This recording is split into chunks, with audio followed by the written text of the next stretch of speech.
الملائكه. عم الشيخ عبد الله، نعم. العروسه دلوقتي بتقول لك انها مش هتلف لك كده الا لما تقرا ايات تدخل دماغها، غير اي قراءه انت قراتها قبل كده. قراءة ما حصلتش. أعوذ بالله من الشيطان الرجيم.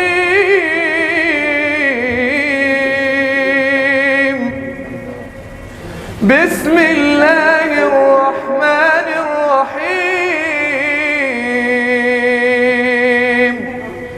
ومن آياته أن خلق لكم من أنفسكم أزواجا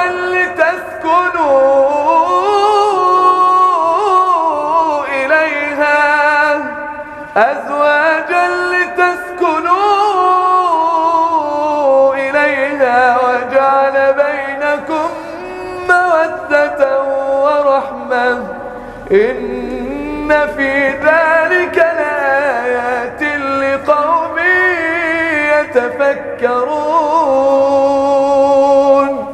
ومن آياته خلق السماوات والأرض واختلاف ألسنتكم وألوانكم إن في ذلك لآيات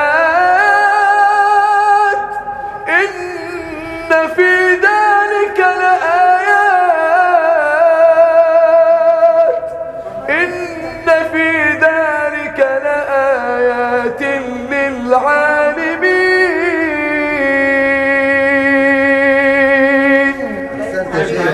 يا عروسه تمام؟ تمام. اليوم مبروك يا مولانا. الف مبروك، ربنا يتممكم على خير ان شاء الله. يا عريس خليك معايا، خليك معايا. انت بتروح مني ليه؟ أنا معاك. انا عايز اسمع منك قران.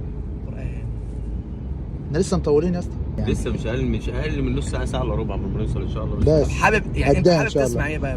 هات من سوره الحشر كده. يا سلام، ماشي يا استاذ نور. أعوذ بالله من الشيطان الرجيم. بسم الله الرحمن الرحيم. يا أيها الذين آمنوا اتقوا الله.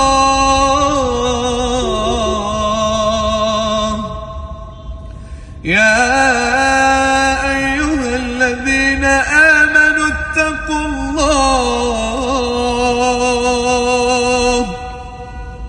اتقوا الله ولتنظر نفس ما قدمت لغد واتقوا الله إن الله خبير بما تعملون.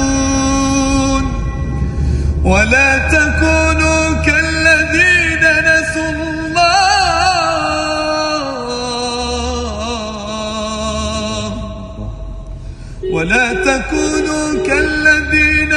الله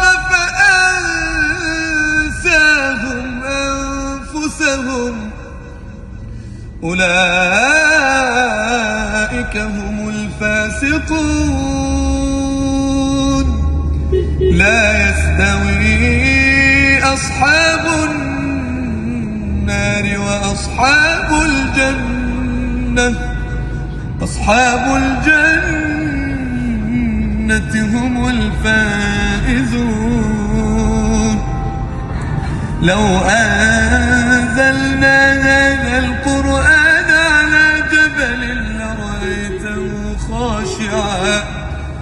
لرأيته خاشعا متصدعا من خشية الله. وتلك الأمثال نضربها للناس لعلهم يتفكرون. هو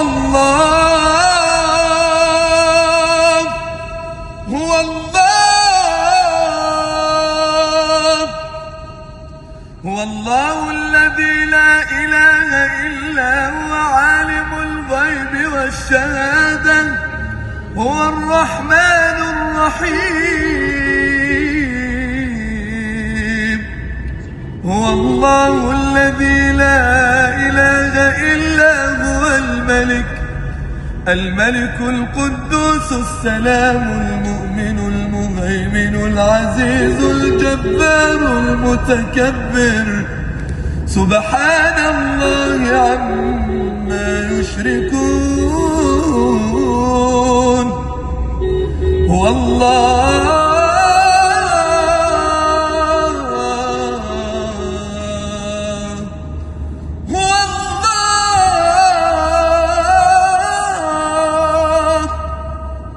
هو الله الخالق البارئ المصور له الأسماء الحسنى يسبح له ما في السماوات والأرض وهو العزيز الحكيم. بارك الله فيك يا عم الشيخ عبد الله، براحتك انت بقى.